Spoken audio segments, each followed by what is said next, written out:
Hi everyone! Today we have a fun video challenge where I'll be picking one bag I get to keep from each designer brand in my luxury bag collection. I'll be going through brands to include Chanel, Gucci, Fendi, and of course saving the best for last, my top pick from my Louis Vuitton bag collection. So I'm Jo, otherwise known as the Little Bean on Instagram, TikTok, and now here on YouTube. I started this channel in order to provide more in-depth reviews on my bags, as well as to share more of my entire bag collection. If you like this type of content, please like and subscribe. So today's video is actually a collaboration with one of my fellow YouTube creators, Lula West Luxe. I love her channel. She has great tips on luxury shopping, and she also always has the best insider information on new Louis Vuitton releases. She's my go-to person for when I want to see what's up and coming for, let's say, spring or even farther out into the Louis Vuitton release schedule, and I always know I can find the best information from her channel.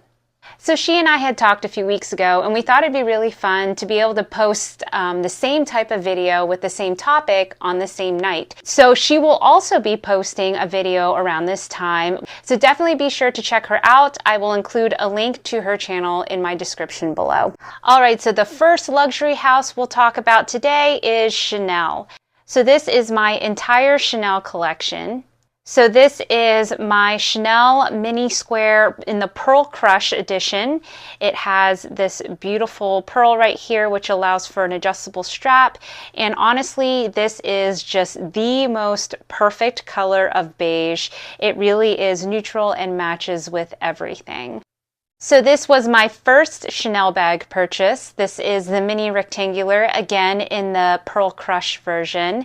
And this bag is absolutely spectacular. Again, I love the adjustable strap that the Pearl Crush allows. This is the only walk in my collection, and it's also the only caviar piece that I have. I purchased it while I was in Italy 2 years ago, so it has a lot of sweet memories connected to it.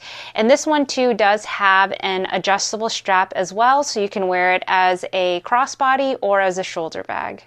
So this is my other Chanel mini square. It is the classic version, meaning it has a thicker, non-adjustable strap and a more solid base. This is the newest Chanel purchase I've added to my collection.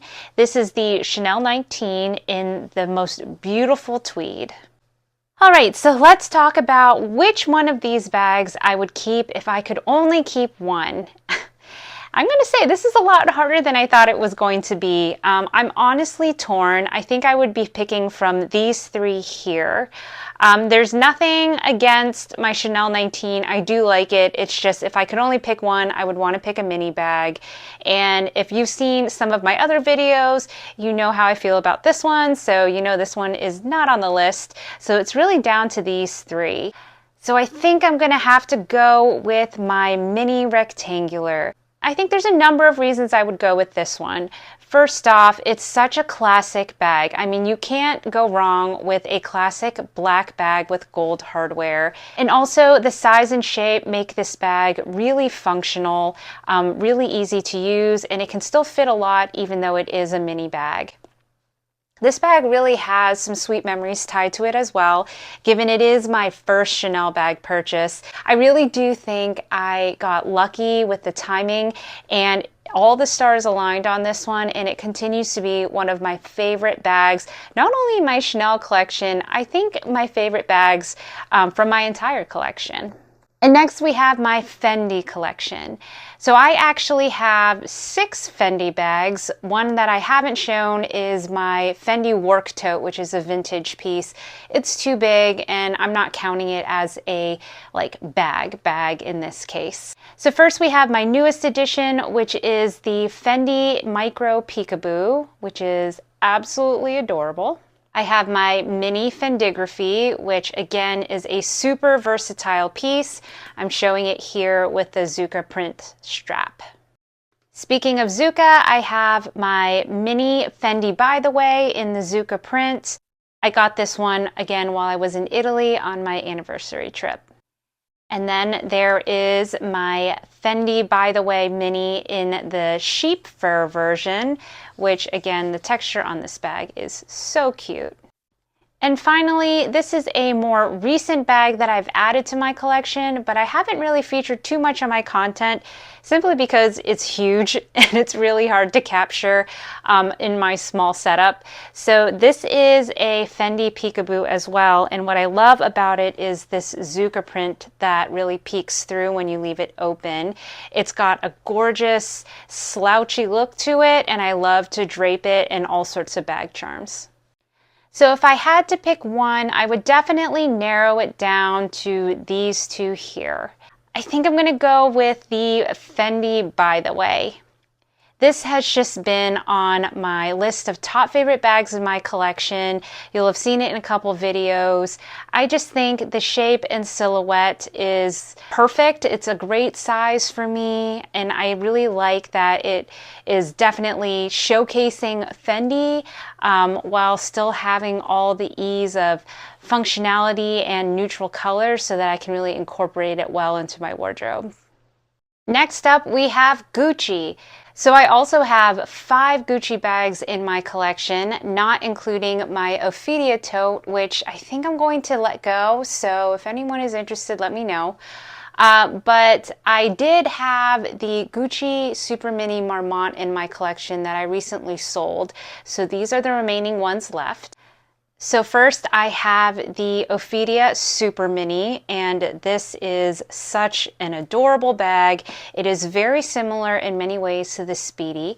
I recently did a Bag Wars video where I compared this Super Mini to the Louis Vuitton Nano Speedy. So if you're interested to see my thoughts and comparisons on each, definitely check that video out. Next we have the Ophidia Mini Shoulder Bag, and I actually got this piece on a whim while I was at Gucci doing a return, and it was love at first sight for me, and it really is a very structured piece, but it can hold a surprising amount.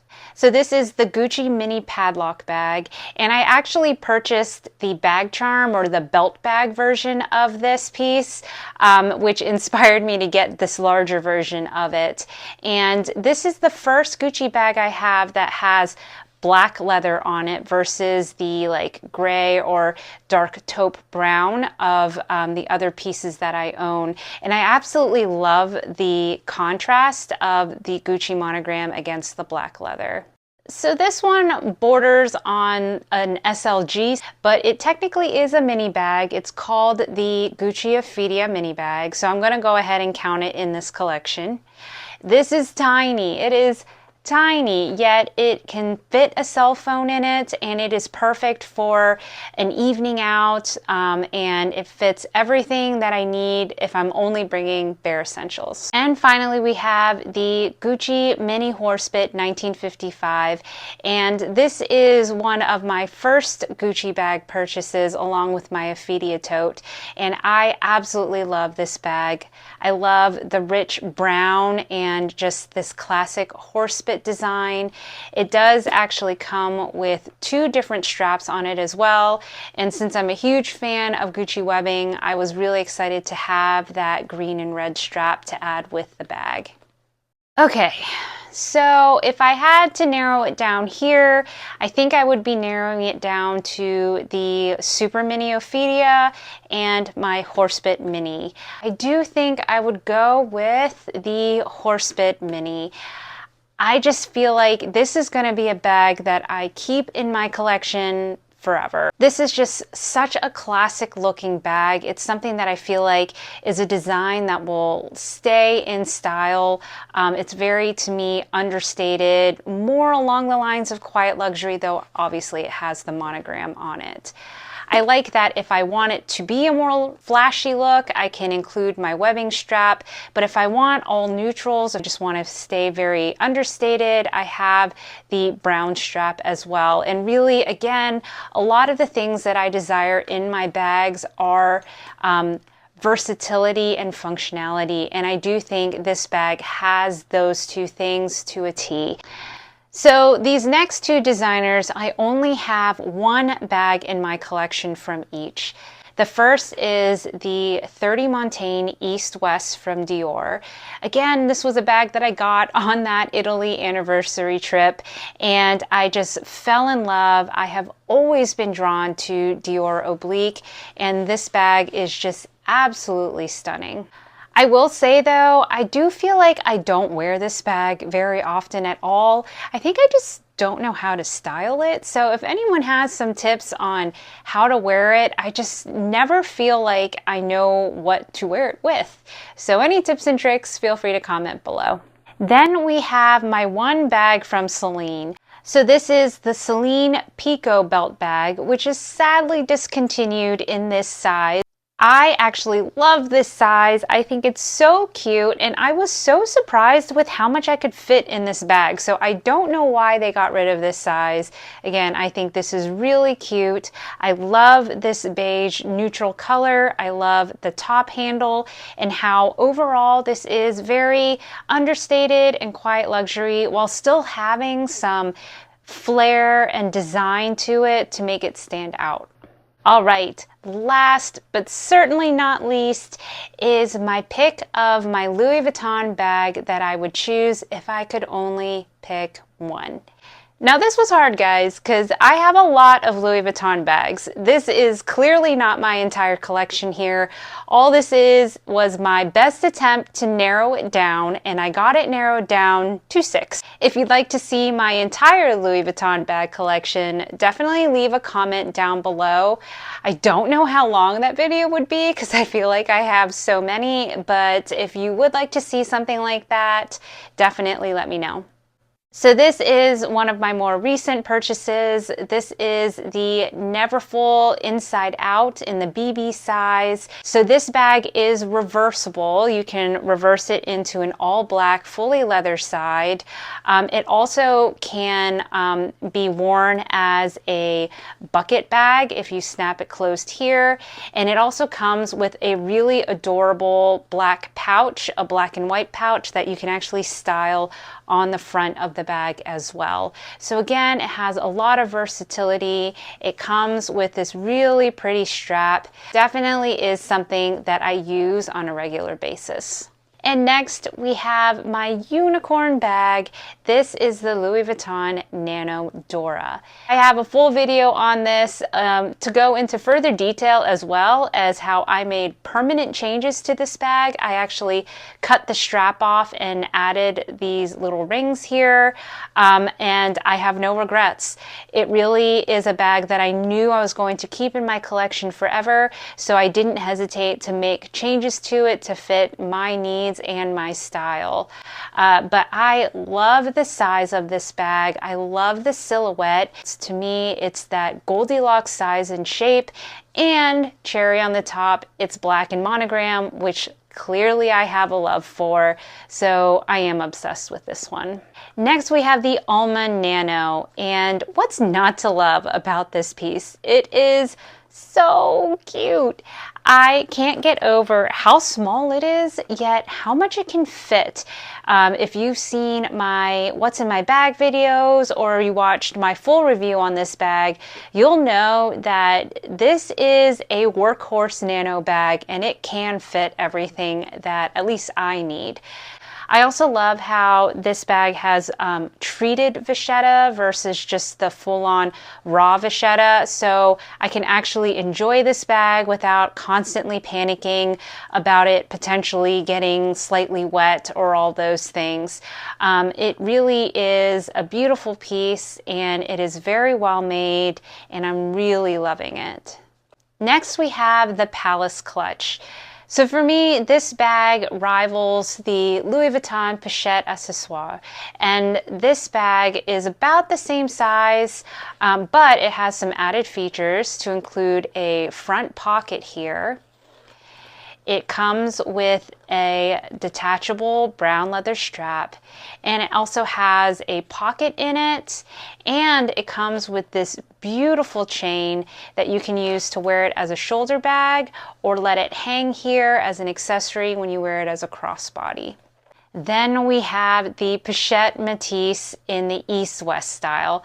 So this bag eluded me when I was in Italy. It was sold out, but I couldn't get it out of my mind because to me, it is just such a good size for me in my petite frame compared to the original Pochette Métis. I love that it has all of the same features of the original bag. It's just shorter and it is able to hold everything that I need. And again, this top handle and the classic silhouette really just sing to my heart. And finally, we have the Mini Boborg Hobo. This is a large bag, which again is the reason you don't often see it in my content. But I did do a full video on this and why I am absolutely obsessed with it. It has that slouchy look that really is so in right now. You can remove the handle to change it out to totally be able to change the look. You can attach bag charms. It already has a D-ring set in place. And it's a good size. It is a hobo and it is larger than most bags in my collection, but it's on the smaller end of hobos, if that makes sense. So on days when, you know, I want a more carefree bag where I can stuff a lot of things in it without thinking, this is definitely my go-to bag. Okay. This is hard, guys. I don't really know. I don't even know if I can really narrow it down. I think I would narrow it down to these four because I am just a mini bag girly. I think I would say I'm going to narrow it down to these three, even though I love the Pochette Métis.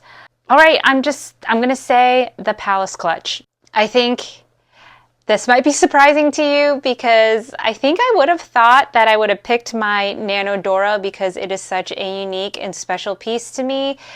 But I really do think the Palace Clutch just wins it because it's so functional. It's functional, it's versatile, it doesn't have a lot of fuss to it.